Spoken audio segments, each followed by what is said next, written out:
What's up, everybody? Welcome to another edition of Inside the Vinyl. I'm your host, Tim Bianconi. If you would go ahead and like, comment, share, and subscribe to my channel below, that would be greatly appreciated. If you could also hit that notification bell so you can be notified anytime we put out new content, that would be appreciated also. So I'm going back to my Lost Classic series, and I'm going to do part 3 of my videos on the band Britny Fox. Now, apparently I don't know how to count because I've done videos on their first 3 albums, but I did them out of order. I started with their third album, Bite Down Hard, and then moved and did a video on their first album, the self-titled Britny Fox, and now I am doing a Lost Classic on their second record, Boys in Heat. Alright, so let's cut to the chase here. Boys in Heat was released on December 17th, 1989. It is their second album. It came out on the Columbia label, produced by Neil Kernon, who, if I'm not mistaken, produced their first one. I might be wrong about that, I'll double check. It reached as high as number 79 on the Billboard charts, and unfortunately has never been certified gold or platinum, as unfortunately it didn't sell that well. It may have gotten kind of swept under the rug or ignored, which is why I'm featuring it as a Lost Classic. So let's go ahead and take a look at this. Now, I picked this up recently at a record fair here in Jacksonville, and I was super excited because, I've got a lot of records. But there's still quite a few records from the hair metal era that are really hard to get, this being one of them. And when I saw it sitting prominently, first and foremost in somebody's table, I got really, really excited when they pulled some more money out so I could buy this sucker. So anyway, there we have it. Britny Fox, Boys in Heat, front cover, excuse me. Back cover with track listing and a cool picture of the band in the middle, as well as some other liner notes and things. All right. So let's go ahead and see what's inside here. All right, so if we pull out the inner sleeve, again, on one side, pictures of the band individually, as well as some lyrics. If we turn it over to the other side, more lyrics and some liner notes. So there's liner notes and lyrics on both sides. So that's pretty cool. And the record's nothing special. I mean, this was kind of before the days where, everything was a colored vinyl or clear vinyl or whatever else. Most of the time that was left to special editions in those days. So anyway, pretty much just your standard Columbia Records fare. Black vinyl with the red Columbia Records sticker in the middle. Nothing too special there. All right. So let's get this all reassembled and then we can talk about this album for a second. All right. So, Britny Fox, Boys in Heat. The album, let's see. So this was the final album. This was their second record, and second record with this same lineup. But this would be the last album that featured the lead singer, Dizzy Dean Davidson. He would leave somewhere after this record, and I think there was some drama or whatever that went down. I'm not real sure about a lot of that. But the reviews on this album, from what I saw, were fairly favorable. I actually think it's much, much better than the reviews would tell you. I think it's a little bit heavier than the first record, and the songwriting improved. And, I think, whereas the first record, you look at the front cover and you think, oh my God, this is just like cheesy hair metal music, when in reality, the music, in my opinion, didn't really match the cover of that album.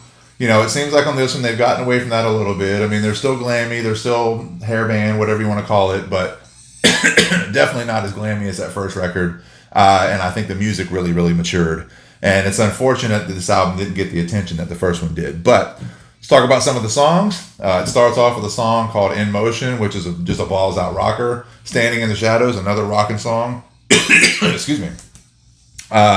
They do a cover of Hair of the Dog on here, the old Nazareth tune. And it's a really, really good cover. Much, much, much, much, much better than the Guns N' Roses cover on the Spaghetti Incident some years after this. Britny Fox's cover is much better. There's the single Dream On, which seemed to get a lot of run on Dial MTV back in the day, but not much else otherwise. And then you go to the other songs, and you got like Stevie, Shine On, what does that say? Excuse me. Left me straight. I'm sorry, I can't read today. Anyway, unfortunately, like I said, the album only reached number 79 on the charts. It wasn't on the charts for too long. This particular album, I guess, would be considered a flop, considering the first album was top 40 and went gold. Unfortunately, they did not have the same success with this record. And I don't know really what it was, because, this is a good record, good band, good songs. Grunge was still 2 years away from happening. So I'm not really sure what it was, why this record didn't take off. But this album flopped. Then Dizzy Dean left, and they brought in a new singer, Tommy Paris. to do their third record, Bite Down Hard, which I have a video on that too if you want to check that out on my channel. Another good record, but again, flopped even harder than this one did. So, you know, I don't really know what else to say. I mean, this just seems like one of those bands that should have been a lot bigger, but unfortunately weren't.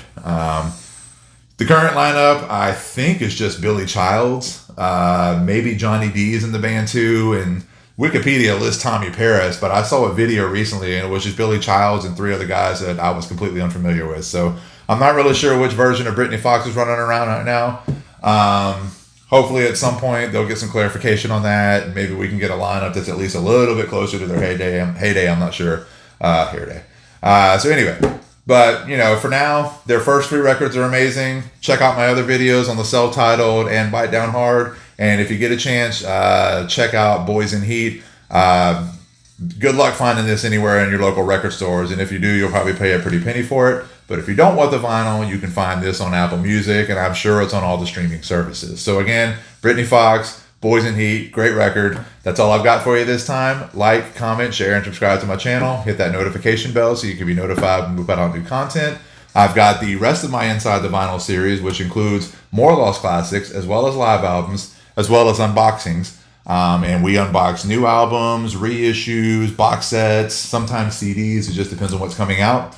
I've got some live footage out there from some different concerts. Exit 111, Welcome to Rockville. There's a Kiss concert out there. Striper, some other things that I've got coming soon.